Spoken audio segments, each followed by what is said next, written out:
Hello friends, it is officially chilly, cozy sweater weather, and in today's video I'm going to be showing you how to add some knit textures to your cakes using a couple of different methods, all of which are fairly easy. I'm starting out by prepping my cake and I'm really focusing on getting my sides nice and even, my top nice and level, because for a couple of these designs it's really going to be noticeable if it's not, so it's important to take your time. For my first design, I'm grabbing my clay extruder and I'm just going to squeege out a couple different thicknesses of fondant in a couple different colors that I thought looked nice together. You can add more texture by mixing in some gold leaf. I'm twisting in some gray here, and you can also roll these snakies out by hand if you want to. It is a lot more tedious and you do get more of a uniform look with the clay extruder. I will have the one I linked down below, but it's not necessary. And then very gently started twisting my snakies together.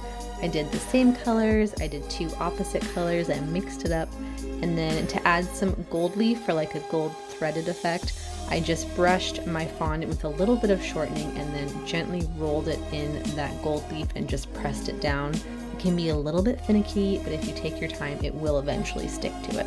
And this was the assortment I ended up with. And I just added them right onto the cake. I tried to make sure that no two strands alike touch each other. I think it looks best if you're able to mix it up all the way to the top. Hot tip, measure twice, cut once. There is a reason you didn't see the back of this cake.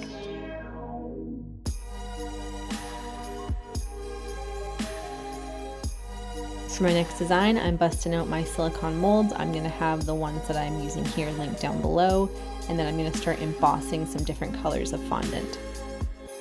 I'm pressing down fairly firmly with this and making sure that I apply pressure over the whole mold so you get the full effect of the design.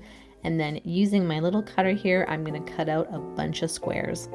The minute you feel like you've cut enough, cut out 10 more of each, because trust me, the last thing you want to do is run out of a color mid-design and have to go back and do it all over again.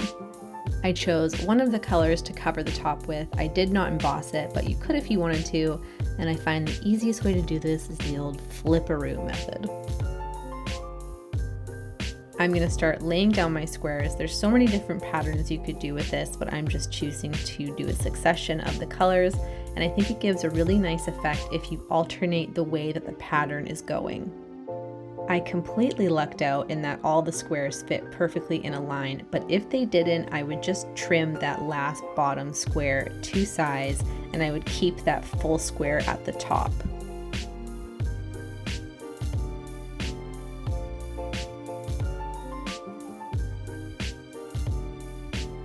You could just leave the design like this. I think it looks really pretty on its own, but I'm going to throw on a couple of buttons for the front.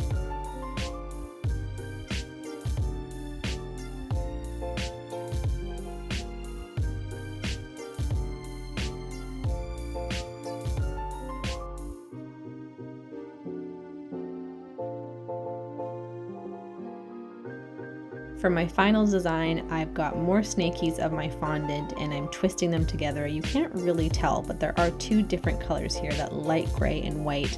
And then when I've twisted that one strand, I'm gonna make sure I twist the other strand in the opposite direction to get that really chunky knit sweater look. I'm embossing more of my fondant, just being careful to line up that pattern before I press my mold down. And then I made a little guide for myself to cut out just to make sure that they're going to be tall enough for my cake. I placed the panels down on my cake, just making sure that that first one was right in the front. And then once I have those pressed down, I trim down the top and I'm going to add my chunky knit sweater pieces over the seams. And from here you can basically add whatever you want. I wanted more of that sweater pattern, so I'm throwing on some snowflakes. And then I also made my little friend for the top that I covered with my embossed fondant as well. And that's the cakes all done. I hope I gave you some ideas to create your own knit textures, even if you don't have any molds. Thank you so much for watching, and I will see you in the next one.